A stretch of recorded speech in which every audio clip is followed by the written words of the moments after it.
কিয়ামত সংগঠিতর ইলম একমাত্র আল্লাহ তাআলার দরবারে আছে। কিয়ামতের ইলম আর কোনো মানুষের নিকট নাই। কিয়ামত কবে হবে কোনো মানুষ জানে না। কিয়ামত কবে হবে একমাত্র শুধুমাত্র কেবলমাত্র জানে তিনার নাম কে। আরো জোরসে বলেন তিনার নাম কে। আল্লাহ বলেন একমাত্র শুধুমাত্র কেবলমাত্র আমি সেই ইলমটা রাখি। কিয়ামত কবে সংগঠিত হবে দুনিয়ার কোনো মানুষ জানে না। একমাত্র শুধুমাত্র সেই কিয়ামতের ইলম আমার নিকট আছে রে বান্দা। এই জন্য আল্লাহ বলেন ইলমুস সাআ, সাআতুন শব্দের অর্থ হইল ঘন্টা। দেখবেন ছাত্ররা যখন ক্লাস টাইমে ক্লাস পড়ে ক্লাস করতেছে দেখবেন অনেক সময় ঘন্টার প্রয়োজন হয়। ঘন্টা যাচ্ছে, একটা ক্লাস শেষ হয়ে যাচ্ছে, একটা ঘন্টা পড়ছে। আবার কোন সময় দেখা যায় কোনো প্রয়োজনীয় একটা বিষয় যদি দেখা পড়ে তখন সমস্ত ছাত্রদেরকে জমা করার জন্যে আমরা আমাদের বাসায় বলে এটা পাগলা ঘন্টা বাজায় দেয়। সবাই জড়ো হয়ে যায়, ক্লাস সব শেষ, সবাই একসাথে জমা হয়ে যায়। আল্লাহ পাক রব্বুল আলামিনও কিয়ামতটাকে সাআ বলছেন এই জন্য। হে দুনিয়ার জগতেরা শুনো, এই যে কিয়ামতকে সাআত এই জন্য আমি বললাম, একদিন আমি আল্লাহ ঘন্টা বাজায় দিব।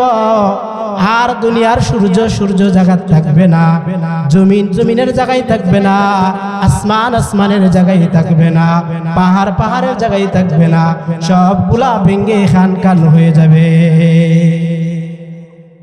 এই জন্য আল্লাহ তাআলা বলেন এই কিয়ামতের ইলম একমাত্র তোমাদের রবের নিকট আছে। তোমার নবীরা যত সমস্ত নবীরা আছেন, যত সমস্ত নবীরা ক্রমান্বয়ে এসেছেন, সবাই তারা সেই কথার উপর সত্যায়ন করেছেন যে কিয়ামত হবে, এটা আল্লাহ তাআলা বলছেন। একটু বুঝে থাকলে বলেন না কিয়ামতের ওয়াদা দিয়েছেন কে? আল্লাহ তাআলা কিয়ামতের ওয়াদা দিয়েছেন, আর সমস্ত নবীগণ তা সত্যায়ন করে গিয়েছেন। তবে কোন নবী বলতে পারে না কখন কিয়ামত হবে, কবে হবে, কোন সময় হবে, এই ইলম কারো নিকট নাই। ইলম আছে, তিনার নাম কি? চিৎকার দিয়ে বলেন আল্লাহ। তাহলে এক নম্বরে সেই ইলম, এক নম্বরে সেই গায়েবের ইলমটা আল্লাহর কাছে আছে। দুই নম্বর আল্লাহ তাআলা বলেন ওয়া ইউনাজ্জিলুল গায়স।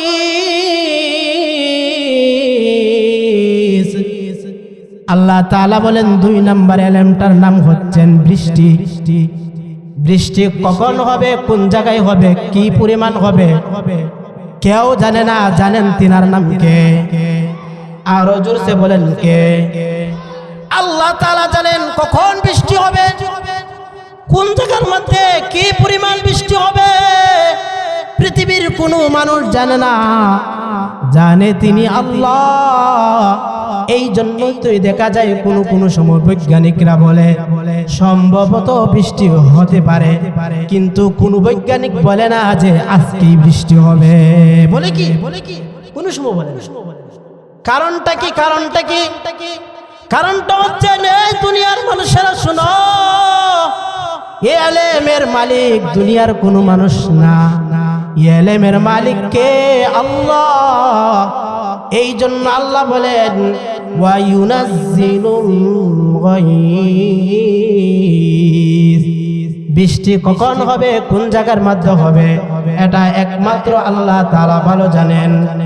দুই নম্বরে আল্লাহ তাআলা বলেন, তিন নম্বরটার ইলম হচ্ছেন আল্লাহ বলেন ওয়া ইয়ালামু মা ফিল আরহাম।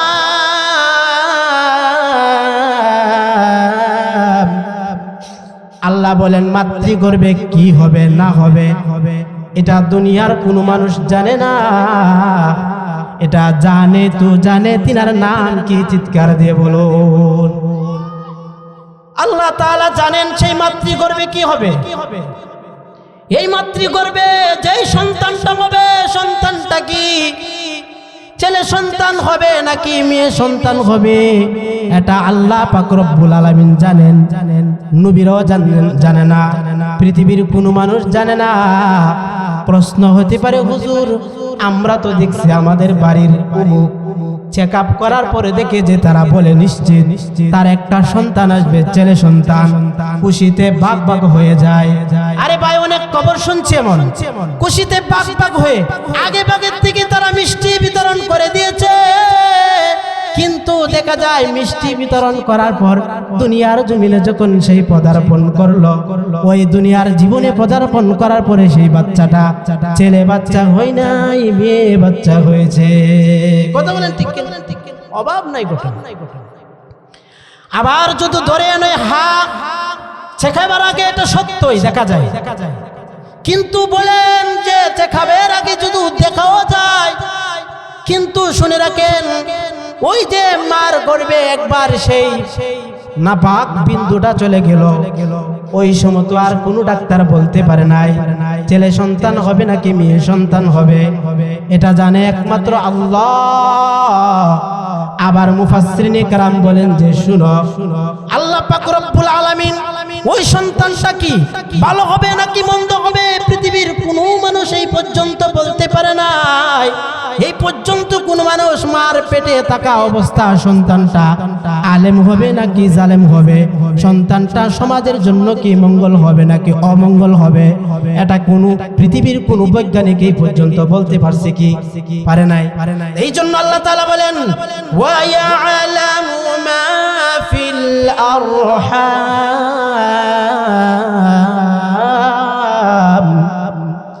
মায়ের গর্ভে মাতৃগর্ভে যেই সন্তানটা থাকবে এটার খোঁজ খবর কেউ রাখে না, রাখেন তিনির নাম কি? জুড়ে বলেন না আল্লাহ। পৃথিবীর আর কেউ জানেন। 3 নম্বরে 4 নম্বর আল্লাহ তাআলা বলেন ওয়ামা তাদরি নাফসুম মাযা তাকসিবু গাদা,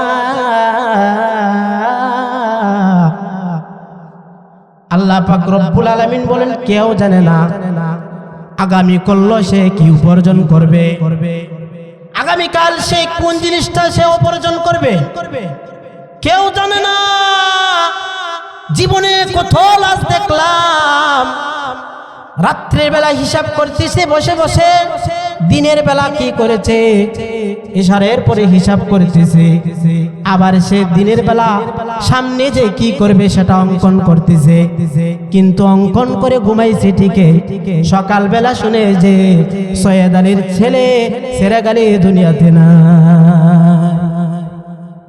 তাহলে বোঝা গেল মানুষ, তুমি যতই কিছু অঙ্কন করো না কেন তুমি জানো না তোমার ভবিষ্যৎ কি হবে, তোমার আগামী কল্যটা কি হবে, তুমি জানো না রে বান্দা। জানি আমি আল্লাহ, আর পৃথিবীর কোনো মানুষ তা জানে না। এই জন্য মুসলমানি বান্দার এটা হচ্ছেন 4 নাম্বার।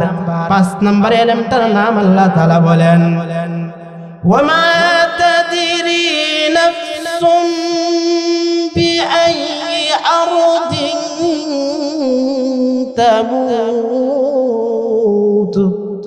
আল্লাহ তাআলা বলেন কোন মানুষ জানে না কোন স্থানে তার মৃত্যু হবে, কার মৃত্যুটা কোন জায়গায় হবে কেউ জানে না।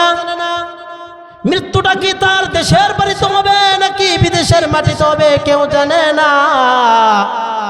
মৃত্যুটার কবর একমাত্র জানেন, একটু জুড়ে বলেন না উনি কে।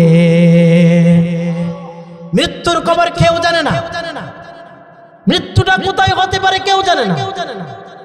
অনেক আল্লাহর বান্দাদের কি দেখছি এমন, আহারে বিদেশের মাটিতে যাবে, সুন্দরভাবে তাকে গোছানো হয়েছে, তার সবগুলো গোছানো হয়েছে, এবার মা বাবা সুন্দরভাবে বিদায় দিচ্ছে, বাবা যাও বিদেশের মাটিতে।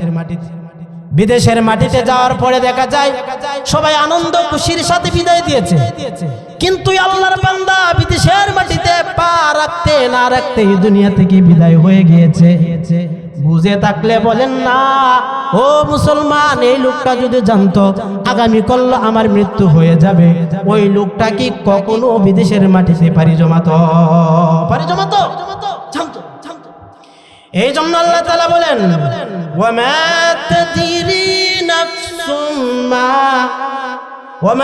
তাদরি নাফসুম বিআইয়ি আরদিন তামুত। পৃথিবীর কোনো মানুষ জানে না যে তার মৃত্যুটা কোন জায়গার মধ্যে হবে, এটা জানে একমাত্র আল্লাহ। এই 5টা ইলম একমাত্র আল্লাহ জানেন মুসলমান। এই গায়েবের ইলম আল্লাহ তাআলার হাতে আছে, আর কোন দুনিয়ার মানুষের হাতে নাই। এই জন্য ওই জামানার একজন বুজুর্গ মদিনা শরীফের মধ্যে থাকতেন, মদিনা শরীফকে অত্যন্ত বড় পছন্দ করতেন, যার নাম হচ্ছেন ইমামে মালিক রহমাতুল্লাহি আলাইহি। ইমামে মালিক রহমাতুল্লাহি আলাইহি সব সময় আল্লাহ তাআলার দরবারে দোয়া করতেন, রব্বুল আলামিন, আয় আল্লাহ, আমি চাই মদিনাতুল মুনাওয়ারার মধ্যে আমার মৃত্যু হওয়া। আয় আল্লাহ, আপনার প্রিয় হাবিবের সেই জমিনের মধ্যে আমার মৃত্যু হওয়া। ইমামে মালিক এমন সাধারণ একজন ইমাম নয়, 4 জন ইমাম আছেন। ইমামে মালিক রহমাতুল্লাহি আলাইহি, ইমামে হাম্বল রহমাতুল্লাহি আলাইহি, ইমামে শাফি রহমাতুল্লাহি আলাইহি, ইমামে আবু হানিফা রহমাতুল্লাহি আলাইহি। এই 4 জন ইমাম হচ্ছেন বড় ইমাম। ইমামদের মধ্যে একজন ইমাম হচ্ছেন ইমামে মালিক। ইমামে মালিক রহমাতুল্লাহি আলাইহি সারা জীবন দোয়া করেছেন, আল্লাহুম্মা রযুকনা শাহাদাতান ফি সাবিলিক ওয়াজআল মাউতানা ফি বালাদি রাসূলিক। আয় আল্লাহ, আমার মৃত্যুটা যেন আল্লাহর রাস্তায় হয়, আর আমার দাফন কাফনটা যেন মদিনা শরীফের মধ্যে হয়, অর্থাৎ আমার মৃত্যুটা যেন মদিনা শরীফের মধ্যে হয়। সারা জীবন পর সেই দোয়া করেছেন। হজের মৌসুমে আসলে আল্লাহর বান্দা কান্না করতেন, ও আল্লাহর বান্দা কাঁদতেন, হায়রে আমার সমবয়সীরা হজ করে, আমি হজে যাইতে পারি না। আমি যদি হজে যাই কাবা শরীফের জন্য, এখানে যদি তওয়াফ করি, যদি আমার মৃত্যুটা হয়ে যায়, তাহলে তো মদিনা শরীফে আমার মৃত্যু হবে না। কি করতে পারি? আল্লাহর দরবারে সারা জীবন ভর কাঁদছেন, আল্লাহ, আমি জানি না ওই বছর আমার জীবন কি থাকবে কি থাকবে না। আল্লাহ, আমার হায়াত যদি থাকে, আল্লাহ আপনি দয়া করে জানায় দেন, আমি হজটা করে চলে আসি। কিন্তু এইভাবে প্রতিদিন দৈনিক সেই আল্লাহর বান্দা দোয়া করতেন। একদিন আর 2 দিন নয়, বহুদিন যাবত আল্লাহর বান্দা দোয়া করতেন। এক পর্যায়ে আল্লাহর বান্দা ঘুমের করে স্বপ্ন দেখতেছেন, আল্লাহর নবী সাল্লাল্লাহু আলাইহি ওয়াসাল্লাম তাকে স্বপ্ন দেখাইছেন 5 আঙ্গুল। এই 5টা আঙ্গুল যখন স্বপ্ন দেখাইলেন, এবার আল্লাহর বান্দা বড় পেরেশান হয়ে গেলেন। ঘুম থেকে উঠলেন, স্বপ্ন কি দেখলাম? রাসূল আমাকে 5টা আঙ্গুল দেখাইলেন কেন? তার মানে কি আমি 5 বছর বাঁচবো, নাকি 5 ঘন্টা বাঁচবো, নাকি আমি 5 মাস বাঁচবো, নাকি আমি 5 ঘন্টা বাঁচবো? আমার তো জানা নাই। এই ব্যাখ্যা জানার জন্য ওই জামানার একজন বুজুর্গ ছিল, ওই বুজুর্গের নাম হচ্ছেন ইবনে সিরিন রহমাতুল্লাহি আলাইহি। ইবনে সিরিন রহমাতুল্লাহি আলাইহির কাছে চলে গেলেন। ইবনে সিরিন রহমাতুল্লাহি আলাইহির কাছে বললেন, একজন খাদিমের মাধ্যমে খাদিমকে বলতেছেন, সাবধান, আমার নাম কিন্তু উচ্চারণ করিও না। আল্লাহর নবী যে আমাকে দেখাইছেন 5 আঙ্গুল, তুমি কিন্তু তার কাছে আমার নামটা বলবা না, শুধু বলবা এমন এক ব্যক্তি এমন স্বপ্ন দেখেছে। ওই স্বপ্নের ব্যাখ্যা কি হতে পারে? এই স্বপ্নের ব্যাখ্যা কি হতে পারে? আল্লাহর সেই বান্দা চলে গেলেন, আল্লাহর সেই বান্দা চলে গেলেন ইবনে সিরিনের কাছে। ইবনে সিরিনের কাছে গিয়ে বলতেছেন, ওই জামানা একজন আল্লাহর বান্দা স্বপ্নে দেখেছেন 5 আঙ্গুল নবীজি দেখাইছেন, ওই 5 আঙ্গুলের ব্যাখ্যা কি হতে পারে? এবার সে বলতেছেন যে, দেখো, তার নামটা বলো। না, নাম বলার জন্য নিষেধ করেছেন, নাম নিষেধ করেছেন। ইবনে সিরিন রাহমাতুল্লাহি আলাইহি বলেন, আমার তো মনে হচ্ছে এই জামানার কোনো মানুষ এই স্বপ্ন দেখতে পারে না। অবশ্যই যিনি দেখেছেন ইনি একজন বড় আবেদ হবে, উনি একজন বড় আলেম হবে। আমার তো মনে হয় তিনি হচ্ছেন ইমামে মালিক রাহিমাহুল্লাহ। ইমাম মালিক মনে হয় সেই স্বপ্নটা দেখেছে। হা হা হা, ইমাম মালিকই সেই স্বপ্ন দেখেছে। সুবহানাল্লাহ। ইবনে সিরিন রাহমাতুল্লাহি আলাইহি বলেন, যাও ইমাম মালিককে বলে দাও 5টা আঙ্গুল দ্বারা রাসূলুল্লাহ সাল্লাল্লাহু আলাইহি ওয়াসাল্লাম বুঝাইয়েছেন যে আল্লাহ তাআলা বুঝাইয়া দিয়েছেন পাঁচটা ইলম একমাত্র আল্লাহ তাআলার আছে, পাঁচটা ইলম একমাত্র আল্লাহ তাআলা জানেন, আর পৃথিবীর কোনো মানুষ জানে না। তন্মধ্যে ওই ব্যক্তি যে কামনা করতেছে আমার মৃত্যুটা কবে হবে, সামনে কি হবে কি হবে না, আমি কি বেঁচে থাকতে কি পারবো না, এই ইলম একমাত্র আল্লাহ তাআলার নিকট রয়েছে। এই জন্য আল্লাহ তাআলা বলেন ওয়ামা তাদরি নাফসুন বিআইয়ি আরদিন তামুত। দুনিয়ার মানুষেরা পাঁচটা ইলম আছে এমন যে পাঁচটা ইলম একমাত্র আমি আল্লাহ তাআলার আছে, আর পৃথিবীর কোনো মানুষের নাই। তাহলে বুঝে থাকলে বলুন আল্লাহ তাআলার নিকট কয় ধরনের ইলম আছে? সব ধরনের ইলম তো আল্লাহ তাআলার নিকট আছে, বিশেষ করে পাঁচটা ইলম আল্লাহ তাআলার নিকট আছে। তন্মধ্যে এক নাম্বার ইলমটার নাম কি? সাআদা। তার মানে হচ্ছে কিয়ামত কবে হবে এই ইলম একমাত্র শুধুমাত্র কেবলমাত্র আল্লাহ তাআলার নিকট আছে। কিয়ামত কবে হবে পৃথিবীর কোনো মানুষ জানে না, কেউ জানে না কিয়ামত কবে হয়ে যাবে। এই জন্য প্রসিদ্ধ একটা হাদিস আছে, হাদিসের নাম হচ্ছে হাদিসে জিবরিল। হাদিসে জিবরিল, আবার কেউ কে বলেন সেই হাদিসটার নাম হচ্ছে উম্মুস সুন্নাহ।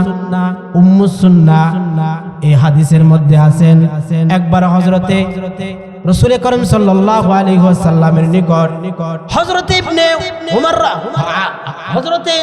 উমর রাদিয়াল্লাহু তাআলা আনহু বলেন আমরা সবাই রাসূলুল্লাহ সাল্লাল্লাহু আলাইহি ওয়াসাল্লামকে নিয়ে ঘিরে বসে আছি। এমন সময় তাকায় দেখি একটা লোক হঠাৎ করে আসলেন। ওই লোকটাকে আমরা কেউ চিনি না, ওই লোকটার চেহারাটা আমরা জানি না। ওই লোকটা আবার সুশ্রী দেহের অধিকারী, লোকটার শরীরের মধ্যে দবদবে সাদা পরিহিত জামা পরিহিত অবস্থায় এসেছে। আবার লোকটার চুলও কুচকুচে কালো। আবার লোকটাকে দেখা যায় সফরের কোনো চিহ্ন তার মধ্যে দেখা যায় না। লোকটা রাসূলুল্লাহ সাল্লাল্লাহু আলাইহি ওয়াসাল্লামের দরবারে আসলেন, রাসূলের দরবারে বসলেন।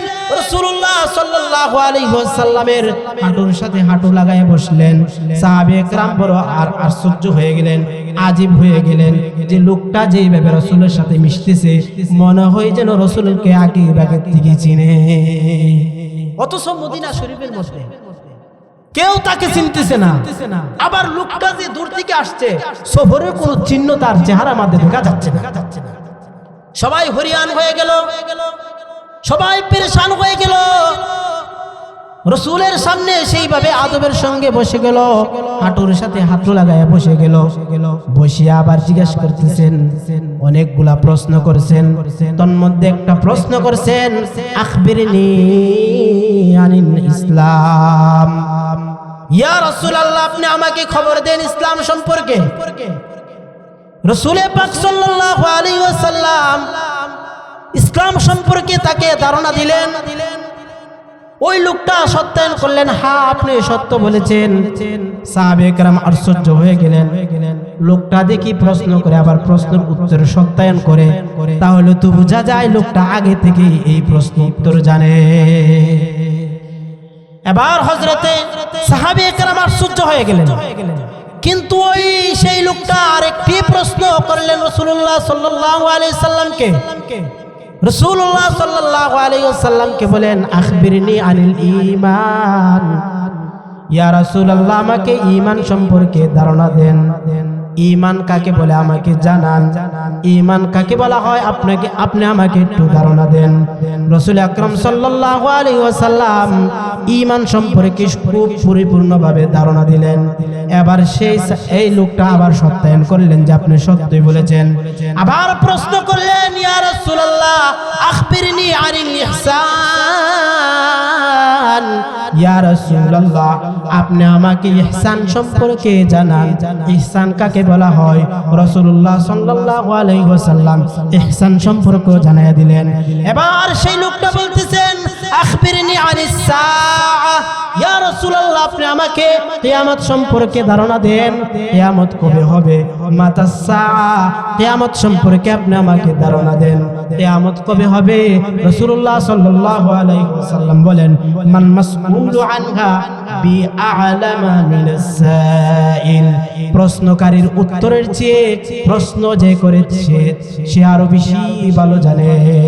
তার মানে হচ্ছেন তুমি যাকে প্রশ্ন করতেছো তার থেকে তুমি তো বেশি ভালো জানো। তার মানে তুমি যেমন জানো না, আমিও কিয়ামত সম্পর্কে ধারণা নাই। কিয়ামত কবে হবে এটা আমার ইলম নয়, এটা আমার ইলমের ভিতরে নাই। এটা সহিহ বুখারী। রাসূলুল্লাহ সাল্লাল্লাহু আলাইহি ওয়াসাল্লাম, রাসূল আকরাম সাল্লাল্লাহু আলাইহি ওয়াসাল্লাম পাহাড়ের পাদদেশে দাঁড়াইছেন। দাঁড়ায় আবার তিনি বলতেছেন, এই আকাশের চাঁদ, এই যে আকাশের চাঁদ দেখা যাচ্ছে, আল্লাহর হুকুমে তুমি দ্বিখণ্ডিত হয়ে যাও। হযরত নবী করিম সাল্লাল্লাহু আলাইহি ওয়াসাল্লাম বলতে দেরি হয়েছে, আকাশের চাঁদগুলা দ্বিখণ্ডিত হইতে দেরি হয় নাই। চাঁদগুলা দ্বিখণ্ডিত হইয়া কাঁপতে শুরু করলেন, কেমন যেন পড়ে যাবে এমন এমন। ওই সময় সারা দুনিয়ার মানুষ তাকাইছিলেন, সবাই তাকায় দেখলেন, কিরে হঠাৎ চাঁদটা কেন পাক হয়ে গেল? কারণ যারা ওই মদিনা শরীফে বা মক্কা শরীফে আছেন, যারা গোটা কয়েকজন, তারা তো মাত্র দেখছে, কিন্তু অন্য অন্য দেশের মধ্যে তো এই চাঁদটা বাকি আছে। এই চাঁদওয়ালারা তো দেখলেন হঠাৎ করে চাঁদটা ভাগ হয়ে গেলেন কেন? এবার তারা খোঁজ খবর নিয়ে দেখলেন যে ওই টাইমে রাসূল আকরাম সাল্লাল্লাহু আলাইহি ওয়াসাল্লাম আল্লাহর হুকুমে চাঁদের উপর ইশারা করলেন, চাঁদটা দুই খণ্ডিত হয়ে গেলে। তাহলে আমি যেই কথাটা বুঝাইতেছিলাম ভাইয়ার আমার, এই কথাটা হচ্ছেন চাঁদ দ্বিখণ্ডিত হয়ে যাওয়া এটা কিয়ামতের দূরবর্তী আলামত। একটু বুঝে থাকলে বলেন না, এই যে দূরবর্তী আলামত, এই দূরবর্তী আলামতটা কিন্তু সংঘটিত হয়ে গিয়েছে। এই জন্য মুসলমান আসুন, এবার মধ্যম আলামত গুলা কি?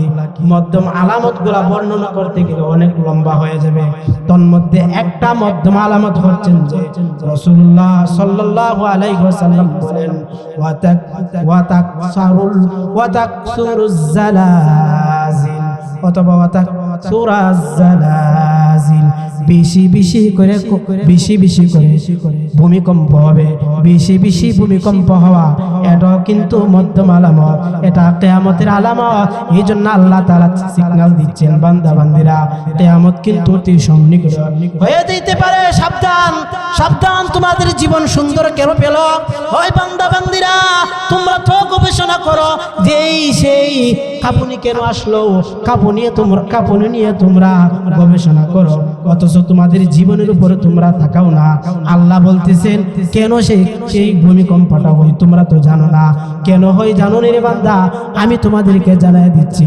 আল্লাহ বলেন, যাহারাল ফাসাদু ফিল বিররি ওয়াল বাহরি বিমা কাসাবাত আইদিন নাস। এটা তোমাদের কর্মের ফলের কারণেই হচ্ছে, তোমাদের গুনার কারণেই সেই ভূমিকম্প বারবার হচ্ছে, বেশি বেশি করে ভূমিকম্প হচ্ছে। এটা তোমাদের হাতের কামাই, এটা তোমাদের হাতের কামাই। এখন প্রশ্ন হইল, হুজুর তাইলে ভূমিকম্পটা কেন দেয়? আল্লাহ তাআলা বলেন তোমাদেরকে মৃত্যু দেওয়ার জন্য নয়। কেন আল্লাহ তাআলা দেন? সূরাতুল সিজদার মধ্যে আল্লাহ তাআলা বলেন, ওয়ালানুযীকান্নাহুম মিনাল আযাবিল আদনা দুনাল আযাবিল আকবার লাআল্লাহুম ইয়ারজিউন। আমি ভূমিকম্প দেই আসলে তোমাদেরকে একদম মেরে ফেলার জন্য নয়, বরং তোমরা যেন গুনাহ থেকে ফিরে আমি আল্লাহর দিকে রুজু হয়ে যাও। হ্যাঁ, এজন্য ভাই দোস্ত, ভূমিকম্প অনেকে আবিষ্কার করতেছে কেন হচ্ছে। আল্লাহ বলছে তোমার হাতের কামের কারণে হচ্ছে, গুনার কারণে হচ্ছে। রাতও তুমি গুনাহ করো, দিনের বেলাও গুনাহ করো, মসজিদেও গুনাহ করো, মসজিদের বাহিরেও গুনাহ করো, সর্বস্থানে তুমি গুনাহ করো। এই জন্য আল্লাহর গজব নেমে আসে। সাবধান, বড় কিয়ামত হওয়ার আগে আগে নিজের জীবনটাকে শুধরাইয়া নাও। কাজে অনেক লম্বা হয়ে যাবে এই সম্পর্কে যদি আলোচনা করি। এই জন্য আমার চলে আসছে যে আর সময় নেই, কাজে আমারও সময় নেই, আর আমাদের দুনিয়ারও সময় নেই, সব মিলে আমাদের কারো সময় নেই। রওনা দিতে হবে জান্নাতের বাগানের দিকে। আজ থেকেই আমরা প্রস্তুতি গ্রহণ করি ভাই।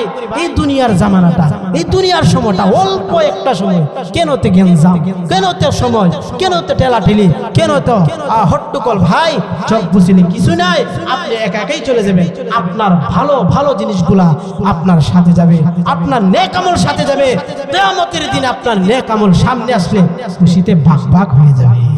এজন্য আসুন আল্লাহ পাক রব্বুল আলামিন আপনাকে আমাকে এই সংক্ষিপ্ত কথার উপরে সর্বপ্রথম আমাকে আমল করার শক্তি দান করুক, আমাদের শ্রবণকারী সবাইকে আমল করার মতো শক্তি আর তৌফিক দান করুক। ওয়া আখিরি দাওয়ানা